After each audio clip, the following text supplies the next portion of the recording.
Angry neighbor poisons dog's puppies. Then karma comes in a shocking way. How will this story unfold? To find out, watch the video to the end. But first, please subscribe to my channel and turn on notifications to get more stories like this. The sun was setting over Jack's modest home on the outskirts of town, casting a warm glow over his backyard. The air was filled with the playful yips of a litter of puppies, their tiny bodies tumbling over one another in the grass. Jack leaned against the porch railing, a contented smile on his face as he watched them. Their mother Bella, a gentle Labrador mix, sat nearby, her watchful eyes never leaving her pups. For Jack, moments like these were a reminder of why he'd chosen to live a quieter life. After years of working long hours in the city, he had finally moved to this small community to find peace. Bella had been his first companion here, a stray he had taken in on his very first night in the house. Now her puppies filled his days with joy and a sense of purpose. Dinner time, Jack called, heading back inside to grab Bella's bowl of food. The puppies followed him to the porch, their tiny tails wagging furiously as they nipped at his heels. He laughed, placing the bowl down and watching as Bella ate, her pups trying to sneak bites around her. But Jack's peaceful world was interrupted by the sound of a door slamming next door. He turned to see his neighbor, Mr. Carson, marching toward the property line. Carson was a burly man with a perpetual scowl etched into his face. He stopped at the white picket fence separating their yards and jabbed a finger in Jack's direction. "Hey, Jack," Carson barked. "Do you think you could keep those mutts quiet? Some of us are trying to live in peace around here." Jack sighed, stepping down from the porch to face him. "Evening, Carson. The puppies aren't that loud, are they? They're just playing." "They're yapping all night," Carson growled. "I can't sleep with all that noise." "I'm sorry about that," Jack said, keeping his tone calm. "They're young, but I'll do my best to keep them quiet at night. Maybe I can bring them inside." "Maybe you should get rid of them altogether," Carson snapped, his tone venomous. "This isn't a dog kennel, Jack. It's a neighborhood." Jack frowned, the words stinging more than he cared to admit. "They're family, Carson. I'm not getting rid of them." Carson's scowl deepened. "Suit yourself. But don't expect me to put up with this for long." With that, he turned and stormed back toward his house, slamming the door behind him. Jack sighed, running a hand through his hair. He glanced back at the puppies, who had resumed their play, blissfully unaware of the tension. "Don't worry, guys," Jack murmured. "We'll figure something out." The next few days passed without incident, though Jack couldn't shake the feeling that Carson's temper was bubbling just below the surface. He tried to keep the puppies inside during the evenings, setting up a cozy corner in the living room with blankets and toys. Bella seemed to appreciate the effort, curling up beside her pups and watching over them with quiet patience. But despite Jack's attempts to keep the peace, things came to a head one chilly morning. Jack stepped outside to feed Bella and the puppies, only to find them huddled together in the corner of the yard, their usual energy gone. His heart sank as he noticed their sluggish movements and the way Bella whined softly, nudging her pups with her nose. "Bella? What's wrong?" Jack asked, kneeling beside them. One of the puppies tried to stand but collapsed back onto the grass, its tiny body trembling. Panic surged through Jack as he scooped up the puppy and rushed inside. Grabbing his keys, Jack loaded Bella and the pups into his truck and drove straight to the vet. The waiting room felt like an eternity as he paced back and forth, his mind racing with worst-case scenarios. Finally, the vet, Dr. Harris, emerged with a grim expression. "They've been poisoned," she said, her voice gentle but firm. "It looks like they ingested rat poison. It's toxic to dogs, especially young ones." Jack's heart sank. "Poisoned? How? I don't use anything like that." Dr. Harris shook her head. "It could have been something left in your yard. I'll do everything I can for them, but we need to act quickly." Jack nodded, his throat tight with emotion. He stayed at the clinic for hours, watching as the vet and her team worked tirelessly to save the puppies. By the end of the day, 2 of the pups had recovered, but 3 remained critical. Jack drove home with Bella and the surviving puppies, his heart heavy with worry. As he pulled into his driveway, his gaze fell on Carson's house. The curtains in the front window twitched, and Jack's jaw tightened. He couldn't prove it, but he knew Carson had something to do with this. The man's hostility had been escalating for weeks, and now it seemed he had crossed a line. The next morning, Jack marched to Carson's door and knocked hard. Carson opened it, his face twisted into a smirk. What do you want? Did you do it? Jack demanded, his voice shaking with anger. Did you poison my dogs? Carson's smirk didn't falter. I don't know what you're talking about. Don't play dumb, Jack snapped. You've been complaining about them since they were born. Now, out of nowhere, they're poisoned. You expect me to believe that's a coincidence? Carson shrugged, his tone dripping with mock innocence. Maybe you should keep a closer eye on them. You never know what might happen when they wander into the wrong place. Jack clenched his fists, his body trembling with rage. You're a monster, he spat. They're just puppies. Carson's smirk vanished, replaced by a cold glare. And I'm not losing sleep over them. Get off my porch. Jack stormed back to his house, his heart pounding. He wanted to call the police, but without proof, there was little they could do. He spent the rest of the day reinforcing his yard, ensuring there were no gaps in the fence and that nothing harmful had been left behind. Bella watched him work, her dark eyes filled with a quiet sadness. Over the next few days, the surviving puppies began to recover, their energy slowly returning. Jack spent hours with them, nursing them back to health and ensuring they were safe. Bella never left their side, her protective instincts as strong as ever. But Jack's anger toward Carson simmered beneath the surface, a constant reminder of the injustice that had been done. He couldn't let it go, but he also couldn't let it consume him. Instead, he channeled his frustration into action, reaching out to his neighbors and raising awareness about the dangers of animal cruelty. The community rallied around him, offering support and keeping an eye on Carson. While they couldn't prove he was responsible, they made it clear that his actions wouldn't go unnoticed. Jack took comfort in their solidarity, knowing he wasn't alone. But fate had a way of delivering its own brand of justice. The community's support gave Jack some hope, but the anger toward Carson burned quietly inside him. Every time he stepped outside and saw Carson's house, the smirk on the man's face replayed in his mind like a haunting echo. Jack focused his energy on caring for Bella and the surviving puppies, ensuring they had everything they needed to recover. Slowly, the pups began to regain their playful spirits, and Bella's cautious eyes softened with relief. One chilly morning, Jack was in the backyard fixing the gate when Bella's ears perked up. She let out a low growl, her body stiffening as her eyes locked on the fence dividing their property from Carson's. Jack stood, his hand tightening on a hammer he was holding. "What is it, girl?" he asked. A shadow moved behind the fence, and then Carson's voice rang out. "You finally fixing that thing. Took you long enough." Jack sighed, setting the hammer down. He turned toward the fence and raised his voice. "I'm making sure nothing else happens to my dogs. Unlike some people, I actually care about them." Carson's laugh was sharp and cold. "Oh, don't start blaming me again, Jack. If you can't take care of your animals, maybe you shouldn't have them." Jack walked to the fence, his jaw clenched. "I know what you did, Carson. You might have everyone else fooled, but not me. You poisoned those puppies. They almost died because of you." Carson stepped closer, his face appearing over the top of the fence. "Careful with your accusations, Jack. You don't have proof. And without proof, you're just a man whining about his mutts." Jack's fists curled at his sides, but he forced himself to stay calm. "I don't need proof to know what kind of person you are. And you're going to regret this." Carson's smirk widened. "Is that a threat? Watch yourself, Jack. You're not the only one who knows how to play dirty." With that, Carson turned and walked away, leaving Jack fuming. Bella let out another growl, her eyes following Carson until he disappeared into his house. Jack knelt beside her, running a hand over her back. "Don't worry, Bella. We'll get through this. He won't win." The days turned into weeks, and the tension between Jack and Carson continued to simmer. Jack avoided direct confrontations, focusing instead on his dogs and his growing efforts to raise awareness about animal cruelty. He connected with local shelters and organized events to educate the community about responsible pet ownership.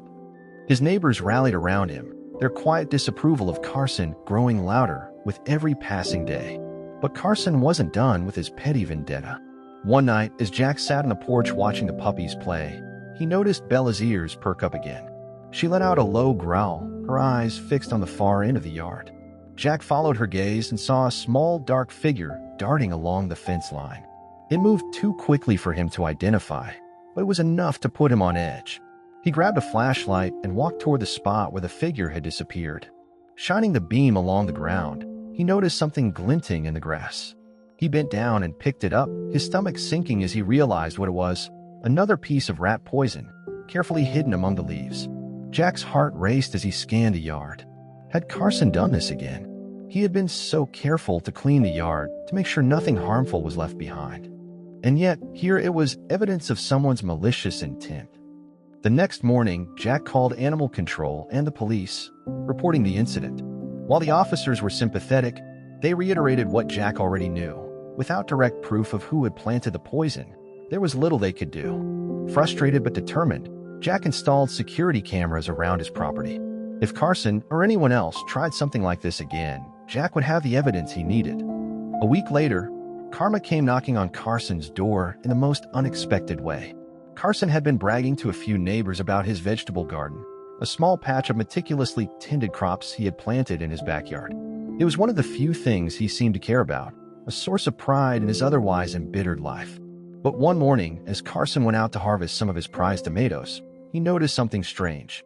A stray dog, a scrappy-looking mutt with a ragged coat, was lying motionless near the garden. Carson's face twisted in disgust as he approached, waving a hand in front of his nose to ward off the smell. "Damn strays," he muttered. "Always causing trouble." He grabbed a shovel, intending to move the dog off his property, but as he got closer, he noticed something chilling. The dog's body was curled near an empty container of rat poison. Carson's brow furrowed as he realized what had happened. The stray must have gotten into the poison he had been using, consumed it, and wandered into his yard before succumbing. But Carson didn't think much of it. He buried the dog hastily, more annoyed than remorseful, and went back to harvesting his vegetables. Over the next few days, he continued to eat from his garden, enjoying the fruits of his labor without a second thought. It wasn't long before the consequences caught up to him. A few days later, Carson woke up in the middle of the night with a sharp pain in his stomach. He doubled over, sweat pouring down his face as nausea overwhelmed him. By morning, the pain had worsened, and he was rushed to the hospital.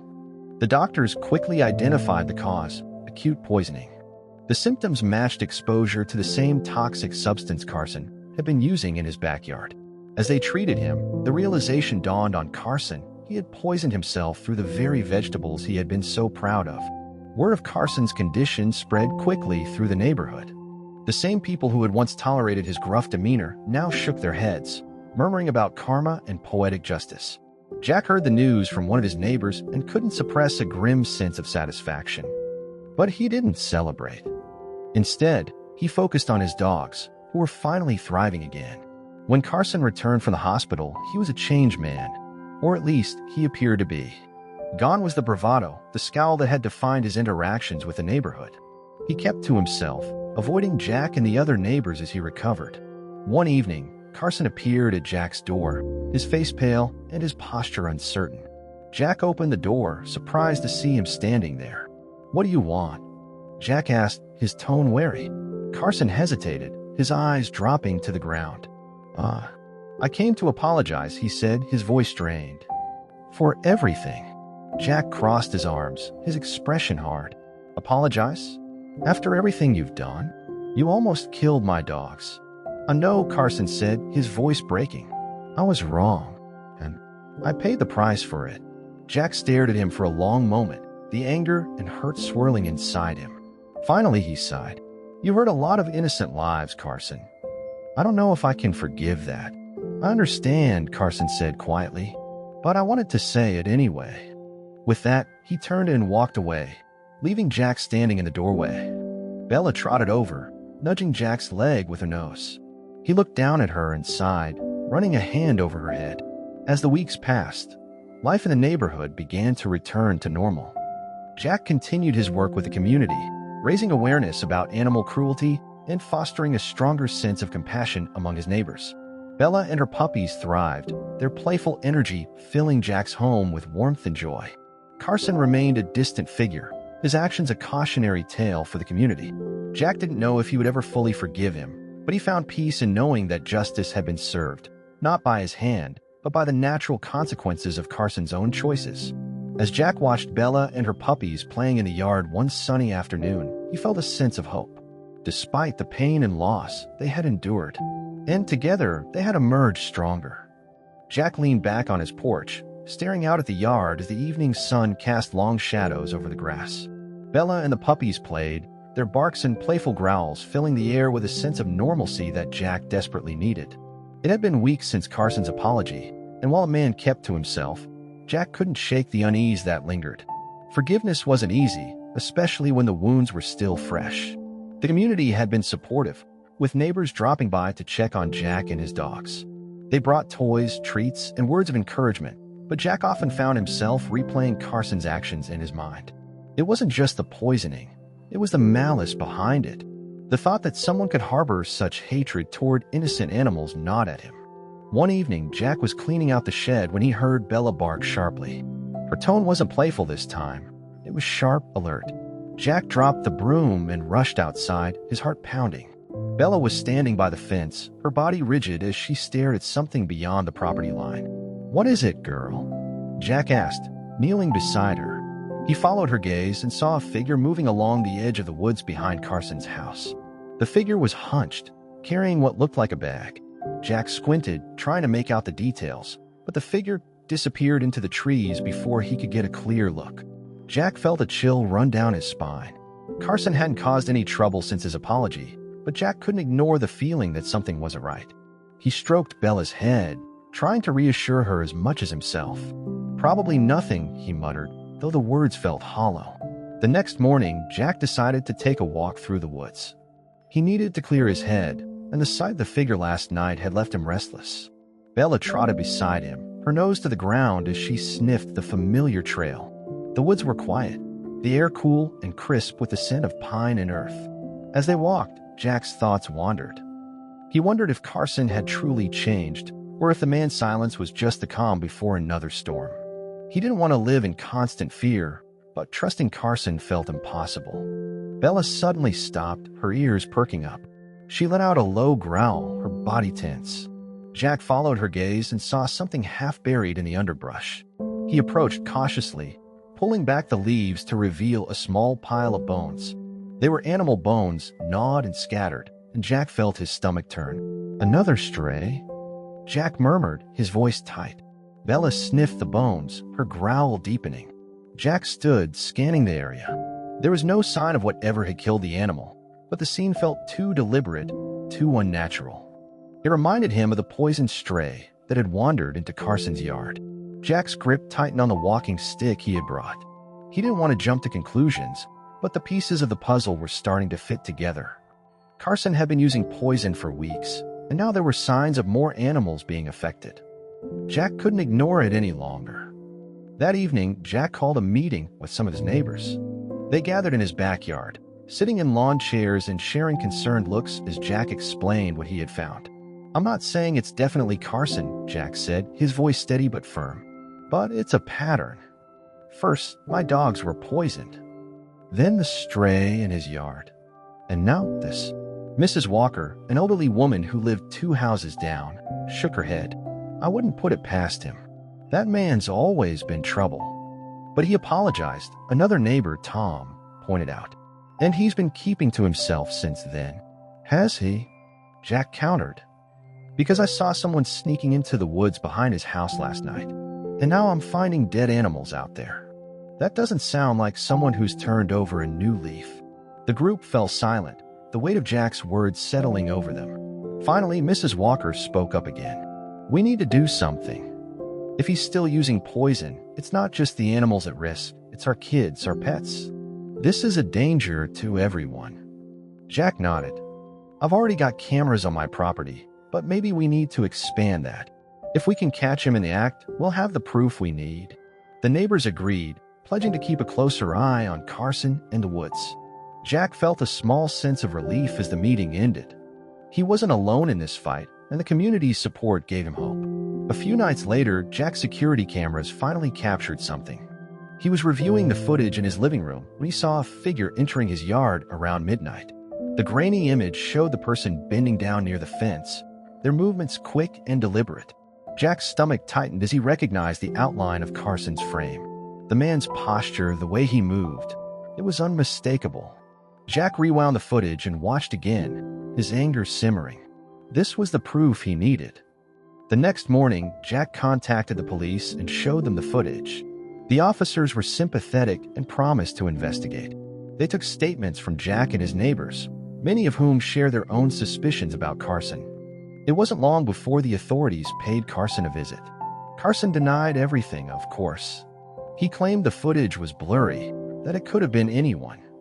But the evidence was enough to warrant a warning, and the officers confiscated several containers of rat poison from his property. For Jack, it was a small victory. Carson's actions were finally catching up to him, and the community was rallying to hold him accountable. But Jack couldn't shake the feeling that the fight wasn't over. One evening, as Jack was sitting on the porch with Bella, he heard a knock at the door. He opened it to find Carson standing there, his face pale and drawn. Jack's first instinct was to slam the door, but something about Carson's expression stopped him. "What do you want?" Jack asked, his tone wary. Carson hesitated, his hands trembling slightly. I need to talk." Jack crossed his arms, blocking the doorway. "You've done enough talking. And enough damage." Carson lowered his gaze, his voice barely above a whisper. "I know. And I'm sorry. I don't know how to fix this." Jack stared at him, the anger and hurt swirling inside him. Part of him wanted to lash out, to tell Carson exactly what he thought of him. But another part, perhaps the part that Bella had softened, felt a flicker of pity. "You can't undo what you've done," Jack said finally. "But you can stop making it worse. Leave us alone, Carson. That's the only way you'll ever fix this." Carson nodded, his shoulders slumping. "I will," he said quietly. "I promise." As Carson walked away, Jack closed the door and leaned against it, exhaling deeply. Bella trotted over and nuzzled his leg, her dark eyes full of understanding. "Maybe he means it this time," Jack murmured, scratching her head. "But I'm not holding my breath." The weeks that followed were quiet, almost eerily so. Carson stayed out of sight, and there were no more incidents with poison or dead animals. Jack focused on his dogs, who were thriving again, their playful energy a constant source of joy. Bella seemed more relaxed, her trust in Jack unshaken by the turmoil they had faced. Jack often reflected on the events, wondering if Carson's apology had been genuine or just another attempt to avoid consequences. He didn't have an answer, but he knew one thing for certain: he would always protect Bella and her pups, no matter what. As the sun set one evening, casting a warm glow over the yard, Jack watched the puppies tumble over one another in the grass. Bella lay nearby, her tail wagging softly as she kept a watchful eye on them. Jack smiled, a sense of peace settling over him.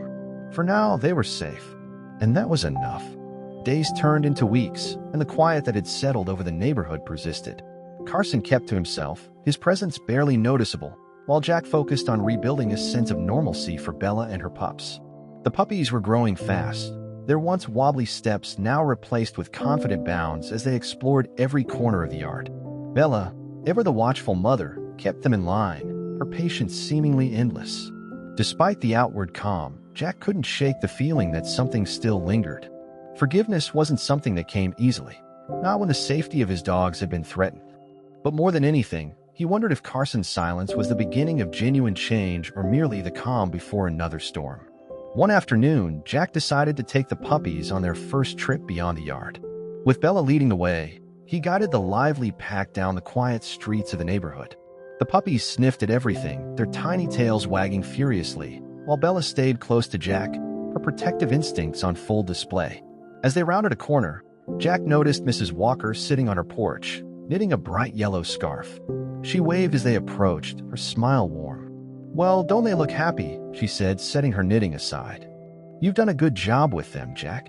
"Thanks, Mrs. Walker," Jack replied, stopping by her picket fence.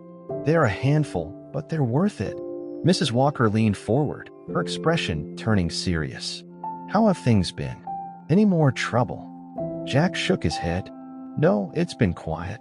Carson hasn't caused any problems since the police came by." Mrs. Walker pursed her lips. "That man, he's lucky you're a better person than most. I don't think I could have kept my temper after everything he did." Jack sighed, glancing down at the puppies as they tumbled over one another. "I've thought about it plenty, believe me. But anger doesn't fix anything. My priority is keeping Bella and the pups safe." Mrs. Walker nodded approvingly. "You've got a good heart, Jack. Don't ever lose that. They chatted for a few more minutes before Jack continued his walk, the pup scampering behind him. As they turned back toward home, Jack felt a small sense of pride. Despite everything, he had managed to protect his dogs and keep the community on his side. It wasn't easy, but it was worth it. That night, Jack was woken by a sound that sent a chill down his spine. Bella was barking, deep, urgent barks that echoed through the house. Jack bolted upright, his heart pounding. He grabbed the baseball bat he kept by the door and rushed outside, Bella at his heels. The yard was quiet, the moonlight casting long shadows across the grass. Jack scanned the area, his grip tightening on the bat. "What is it, girl?" he whispered, his eyes darting to the fence and the dark woods beyond. Bella growled low in her throat, her gaze fixed on the far corner of the yard. Jack followed her line of sight and felt his stomach drop. The gate, which he always locked before going to bed, was hanging open. Jack's pulse quickened. Someone had been here. "Stay close," he said to Bella, his voice low. He stepped cautiously toward the gate, his senses on high alert. The puppies were safe inside the house, but the thought of someone creeping onto his property filled him with dread. As he reached the gate, Jack noticed footprints in the dirt, large, booted prints that didn't belong to him. They led toward the woods, disappearing into the shadows. Jack's jaw tightened. He wasn't about to let this slide. "Come on, Bella," he said, motioning for her to follow. Together, they stepped through the gate and into the woods, the cool night air thick with tension. The woods were eerily silent, the usual sounds of nocturnal animals strangely absent. Jack moved carefully, his bat held at the ready. Bella stayed close, her growls quiet but constant. The footprints were easy to follow, the moonlight filtering through the trees just enough to illuminate the path. As they ventured deeper into the woods, Jack's mind raced. Was it Carson? Someone else? Whoever it was, they had trespassed on his property, and Jack wasn't about to let them get away with it. Suddenly, Bella stopped, her body tensing. She let out a sharp bark, her gaze fixed on something ahead. Jack squinted, his heart pounding as he saw a faint light flickering through the trees. A fire. Jack approached cautiously, his footsteps silent on the forest floor. As he drew closer, he could make out the figure of a man sitting by the fire, his back turned. The flames cast dancing shadows across the trees, but Jack recognized the silhouette instantly. It was Carson. Carson! Jack's voice cut through the silence, sharp and furious. The man flinched, turning quickly to face him. His eyes widened as he saw Jack and Bella standing just beyond the firelight. "What the hell are you doing out here?" Jack demanded, his bat raised. "On my property?" Carson held up his hands, his expression a mix of surprise and fear. "Jack, wait. I can explain." "Explain what?" Jack snapped, stepping closer. "You've been sneaking onto my property, leaving gates open, scaring my dogs. Why? What are you trying to do?" Carson's hands trembled as he spoke. "I wasn't trying to scare you, I swear. I just needed somewhere to go." Jack frowned, lowering the bat slightly, but keeping his guard up. "What are you talking about?" Carson sighed, his shoulders slumping. "I lost my job, Jack. My savings are gone. I can't afford to keep my house. I've been camping out here because I have nowhere else to go." Jack stared at him, his anger giving way to disbelief. "You're homeless." Carson nodded, his gaze dropping to the ground. "I didn't want anyone to know. I didn't want people to see me like this." Jack didn't know what to say. The man who had caused him so much pain, who had endangered his dogs, was now sitting before him, broken and vulnerable. It was a side of Carson he had never seen, a side he hadn't thought existed. "Why didn't you ask for help?" Jack asked finally, his voice quieter. Carson let out a bitter laugh. "From who? The neighbors who hate me? The man whose dogs I nearly killed? No one will help me, Jack. I don't deserve it." Jack was silent for a long moment, his mind racing. He wanted to be angry, to yell at Carson for everything he had done. But as he looked at the man sitting by the fire, he saw not a villain, but a human being, a flawed, broken person who had made terrible choices. Jack sighed, lowering the bat completely. "You're right," he said. "You don't deserve it. But that doesn't mean I can just leave you out here." Carson looked up, his eyes wide with surprise. "What are you saying?" "I'm saying you need help," Jack said firmly. "And if you're willing to change, maybe the community can give you a second chance." Carson nodded slowly, his expression a mix of gratitude and shame. I don't know what to say. Start with an apology, Jack said, his tone stern but not unkind. A real one. To me, to the neighbors, and to the animals you hurt. Carson swallowed hard, his voice trembling as he spoke. I'm sorry, Jack, for everything. I'll do whatever it takes to make it right. Jack nodded, though he wasn't ready to trust Carson completely. We'll see. The days that followed were a test for both men. Jack reached out to the community, sharing Carson's story and asking for their support. Some were skeptical, unwilling to forgive, but others agreed to help. Slowly, Carson began to rebuild his life, volunteering at the local shelter and working odd jobs to make ends meet. For Jack, it wasn't easy to let go of the past. But as he watched Carson work to earn back the trust he had lost, he began to see glimmers of hope. Forgiveness didn't come overnight, but it came in small steps. In the way Carson spoke to the neighbors, in the way he approached Bella with quiet respect. In time, the tension that had once defined their relationship began to fade.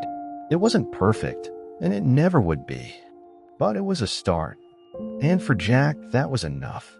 The community's cautious support of Carson marked the beginning of an uneasy truce. Jack watched from a distance as Carson began to reintegrate himself into the neighborhood. He worked tirelessly at the local animal shelter, cleaning kennels, repairing fences, and helping care for the animals. His work wasn't glamorous, but it was necessary, and for the first time, Carson seemed to embrace the effort with genuine humility. Jack remained skeptical. Forgiveness didn't erase the harm that had been done, and Carson had a long way to go before he could regain anyone's trust. But Jack couldn't ignore the small changes in the man's demeanor. The arrogance and hostility that had once defined him seemed to have softened, replaced by something quieter, almost contrite. One day, as Jack was walking Bella and the puppies through the neighborhood, he spotted Carson unloading bags of dog food from his truck at the shelter. Carson glanced up and froze when he saw Jack, his expression a mix of uncertainty and hope.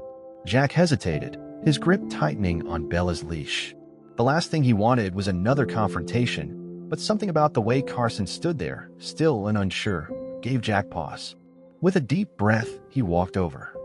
Hey, Jack said, his tone neutral. Carson straightened, setting the bag of food on the ground. Hey, Jack.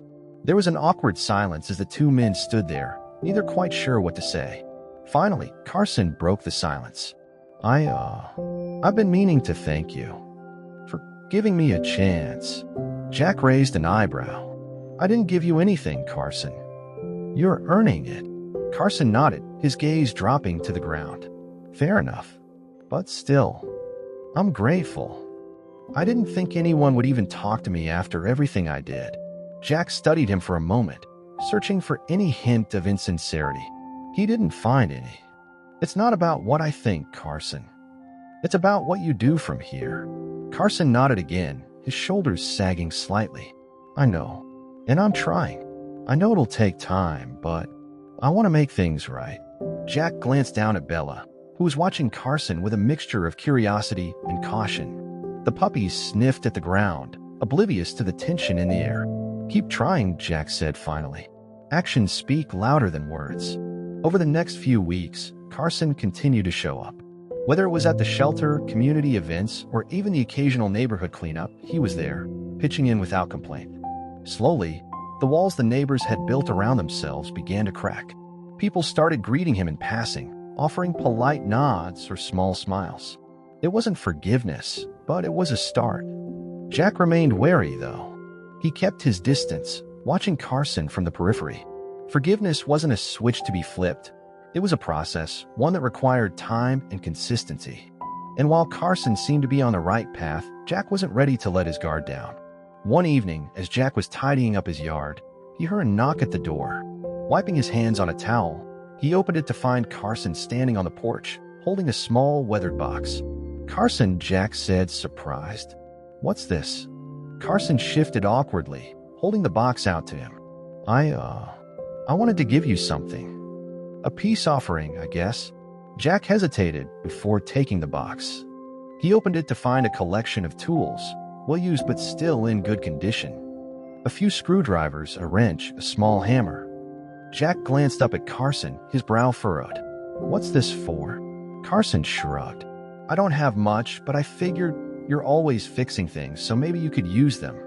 Consider it a thank you. Jack stared at the tools for a long moment before nodding.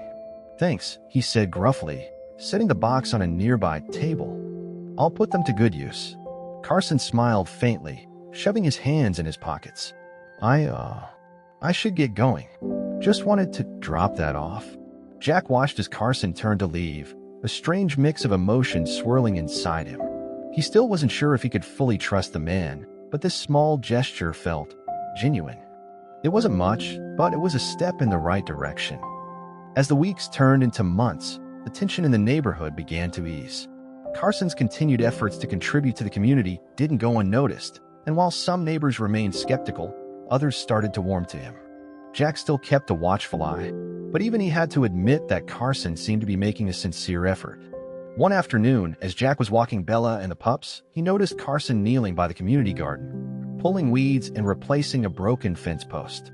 Jack approached cautiously, stopping a few feet away. "You've been busy," Jack said, his tone neutral. Carson glanced up, wiping sweat from his brow. "Trying to stay out of trouble." Jack nodded, leaning on Bella's leash. "It's noticed." Carson smiled faintly, his movements slowing as he stood. "That means a lot coming from you." There was a brief silence before Jack spoke again. "You've done a lot of damage, Carson. But you're starting to fix it." Carson nodded, his expression serious. "I know, and I'll keep fixing it, as long as it takes." Jack studied him for a moment before extending a hand. Carson hesitated before shaking it, his grip firm but cautious. It wasn't forgiveness, not yet, but it was a start. One crisp autumn morning, Jack found a handwritten note on his porch. It was from Carson, thanking him for his patience and understanding. The note also included an invitation to a small gathering Carson was hosting at the shelter, a celebration of the animals they had all worked to protect and care for. Jack debated whether to go. Part of him wanted to decline, to keep the walls between them intact. But another part of him, the part that had learned to trust Bella and the puppies, even after everything, thought maybe it was time to take another step forward. That evening, Jack arrived at the shelter with Bella and the pups in tow. The place was bustling with activity, neighbors mingling as they admired the animals and enjoyed the food Carson had provided.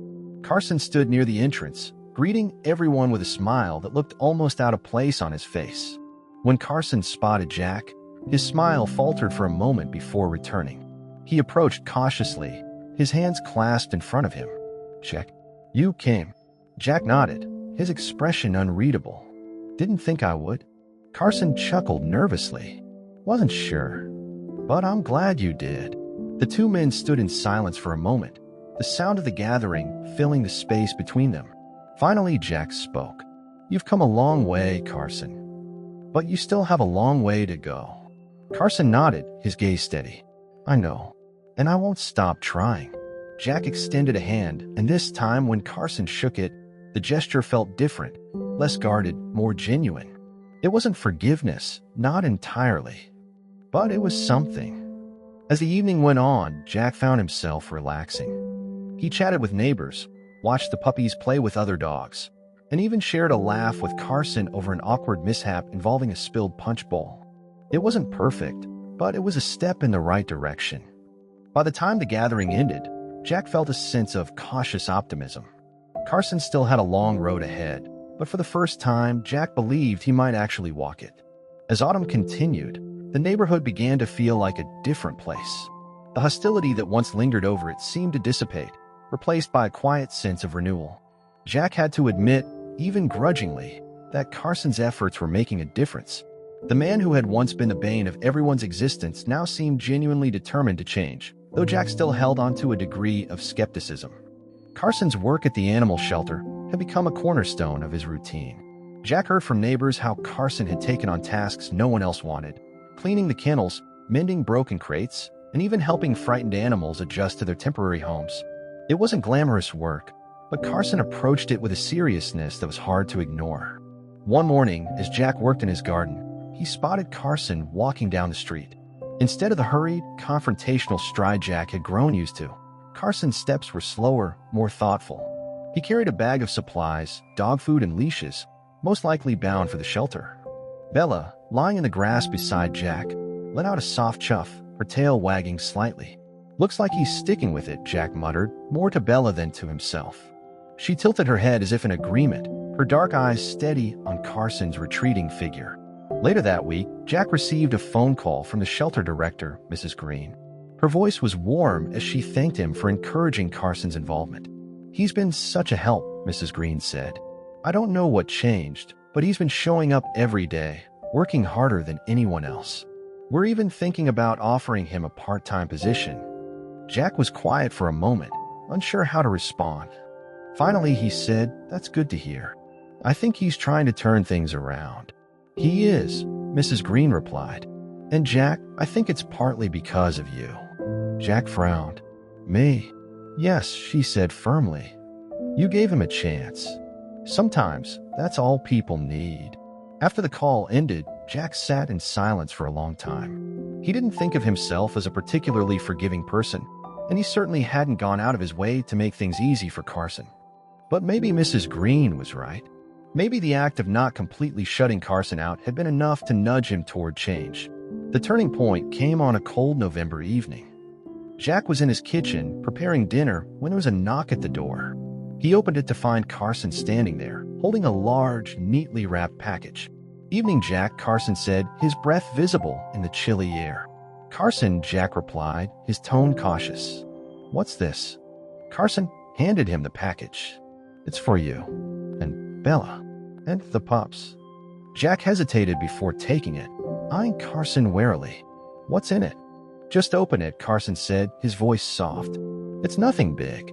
Just something I thought might help." Jack stepped back, gesturing for Carson to come inside. Carson hesitated but eventually followed, closing the door behind him. Jack set the package on the table and carefully unwrapped it, revealing a set of hand-sewn blankets, one large enough for Bella and smaller ones for each of the puppies. The fabric was soft, decorated with cheerful patterns of paw prints and bones. Carson shifted awkwardly. I asked Mrs. Walker for help. She did most of the sewing. I just thought they could use something warm for the winter." Jack ran his fingers over the fabric, his chest tightening. "You made these." "Mrs. Walker did most of it," Carson admitted. "But yeah, it was my idea." Jack looked up at Carson, his expression unreadable. "Why?" Carson met his gaze, his voice steady. "Because I wanted to do something good. For them. For you. I know I can't undo what I did, but I can try to be better." For a long moment, Jack said nothing. Bella patted over, sniffing the blankets before nudging Jack's leg. Her tail wagged, and Jack felt a small smile tug at his lips. "Thank you," he said finally, his voice quiet but sincere. This means a lot." Carson nodded, a faint smile on his face. "I'm glad." As winter settled over the neighborhood, Jack found himself thinking more and more about Carson's transformation. The man who had once been defined by anger and resentment now seemed genuinely committed to change. Jack couldn't say for certain what had sparked it. Perhaps it had been the poisoning incident or the isolation that followed. But whatever the reason, Carson was different. One snowy afternoon, Jack was walking Bella and the pups when he passed the shelter. Carson was outside, shoveling snow from a walkway. He looked up and waved, his breath fogging in the cold air. "Hey, Jack," he called. "How are the pups?" Jack smiled faintly. "They're good. Keeping me busy." Carson chuckled, leaning on the shovel. "They seem happy." "They are," Jack said. "Thanks to you." Carson looked down, his smile fading slightly. "I still think about what I did, Jack. Every day. I don't know if I'll ever forgive myself for it." Jack studied him for a moment before speaking. "Maybe you're not supposed to.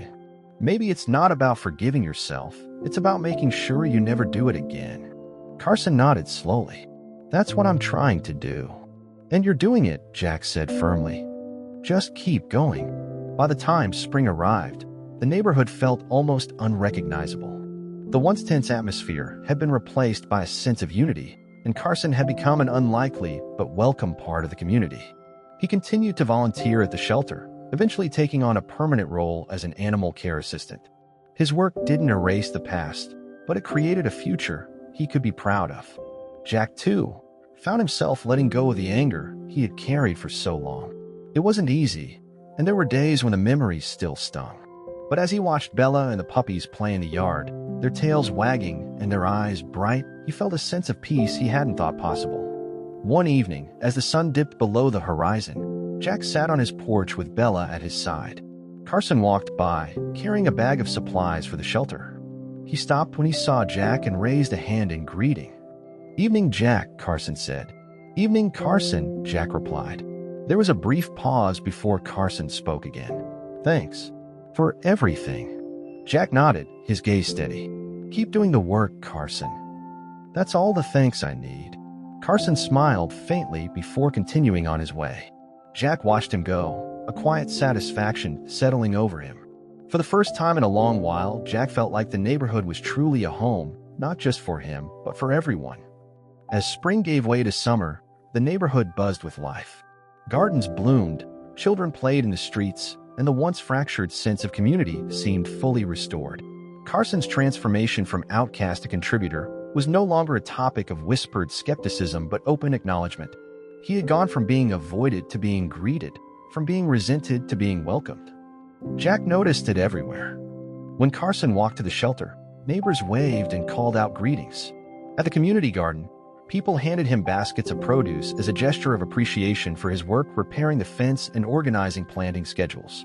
It was subtle, but the tension that had once followed Carson like a shadow had begun to dissolve. For Jack, the change was bittersweet. While he was relieved that Carson had turned his life around, the memory of the past lingered. The fear he'd felt for Bella and the puppies, the anger that had burned in him for months, those emotions weren't easily forgotten. And yet, as he watched Carson continue to show up day after day, Jack felt his walls slowly lowering. One Saturday morning, Jack was in his backyard with Bella and the puppies. The pups, now several months old, had grown into lively, energetic bundles of mischief. They raced through the grass, tumbling over one another and barking excitedly. Bella watched them with calm amusement, her tail wagging as she lay in the shade. Jack had just finished repairing the garden fence when he heard a knock at the gate. Turning, he saw Carson standing there, holding a toolbox. He looked unsure of himself, shifting his weight from one foot to the other. "Morning, Jack," Carson said, his voice hesitant. "Mind if I come in?" Jack wiped his hands on a rag, nodding. "Sure. What's up?" Carson stepped into the yard, glancing at Bella and the pups as they ran circles around his legs. A small smile crossed his face, and he crouched down, holding out a hand. The puppies approached cautiously at first, sniffing him before deciding he was safe. Soon, they were climbing over him, licking his hands and tugging at his shoelaces. "They're bigger than I remember," Carson said, laughing softly. "Growing fast," Jack replied, leaning on the fence. "What brings you by?" Carson stood, brushing dirt from his jeans. "I wanted to see if you needed any help. With the fence, the garden, anything." Jack raised an eyebrow. "You volunteering to work for free?" Carson chuckled, rubbing the back of his neck. "Yeah, I guess I am. I owe you, Jack. More than I can ever repay." Jack considered him for a moment before nodding toward the garden. "Well, the fence could use a second coat of sealant, if you're up for it." "On it," Carson said, opening his toolbox. He got to work without hesitation, carefully applying the sealant to the wood while Jack tended to the garden beds. Bella and the pups stayed nearby, occasionally wandering over to inspect their progress. As they worked, the silence between them grew comfortable. Jack found himself relaxing, the tension that had once defined their interactions replaced by something resembling camaraderie. It was strange, but not unwelcome. After a while, Carson spoke up. "You know, I used to think this neighborhood hated me. And maybe I gave them plenty of reasons to." Jack glanced at him. "You think?" Carson smiled faintly, his gaze on the fence. "Yeah, I deserved it. But things feel different now. People are starting to trust me again. And I think that's because you didn't give up on me." Jack frowned. "I wouldn't say I didn't give up. I just didn't stop you from trying." "Same thing, isn't it?" Carson said, looking over at him. "Either way, it made a difference. So thanks." Jack didn't reply immediately. He focused on pulling a stubborn weed from the soil, his thoughts churning. Finally, he said, "You earned the second chance, Carson. No one gave it to you." As the day wore on, the two men continued working side by side. By the time the fence was finished, The sun was beginning to set, casting the yard in a warm golden light. Jack surveyed their work with a nod of approval. "Looks good," he said. "Appreciate the help." "Anytime," Carson replied, packing up his tools. "And if you need anything else, just let me know." Jack hesitated before speaking. If you're serious about making things right, you should think about doing more with the shelter. Maybe start a program for stray animals or something. Turn your mistake into something good." Carson's eyes lit up. "That's actually a great idea. I'll talk to Mrs. Green about it." Jack nodded. "Good. Just keep going." Carson smiled, extending a hand. Jack shook it, the gesture no longer awkward or hesitant. It felt genuine, a reflection of the progress they had both made. A few weeks later, Jack received an invitation in the mail. It was from the shelter, announcing the launch of a new program called Second Chances, aimed at rehabilitating stray and abandoned animals and finding them permanent homes. The invitation credited Carson as the program's founder. Jack wasn't surprised, but he was impressed. Carson had taken his advice and run with it, turning his mistakes into a mission to help others. It was the kind of transformation Jack hadn't thought possible when this journey began. On the day of the program's launch, Jack arrived at the shelter with Bella and the puppies. The place was bustling with activity, volunteers and neighbors mingling as they celebrated the new initiative. Carson stood near the entrance, greeting everyone with a smile that was no longer tentative or unsure. When Carson saw Jack, his expression brightened. He walked over, his hand outstretched. "Jack, you made it." "Wouldn't miss it," Jack said, shaking his hand. "Looks like you've got quite the turnout." Carson nodded, his smile widening. "Yeah, it's more than I expected.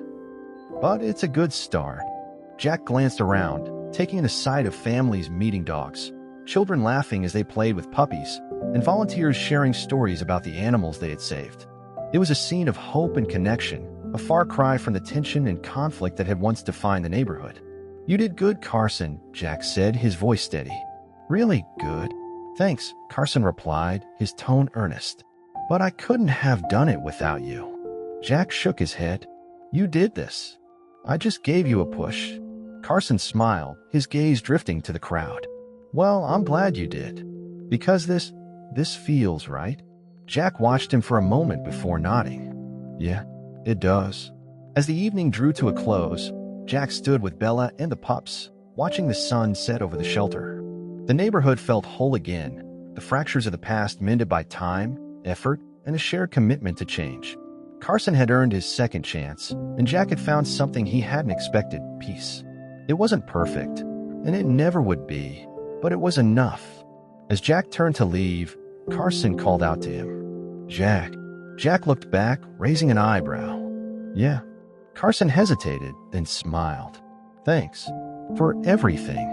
Jack nodded, a small smile tugging at his lips. "Keep doing the work, Carson. That's all the thanks I need." With that, Jack and Bella walked into the fading light, the puppies bounding ahead. The past might never be forgotten, but the future was theirs to build, and it looked brighter than ever.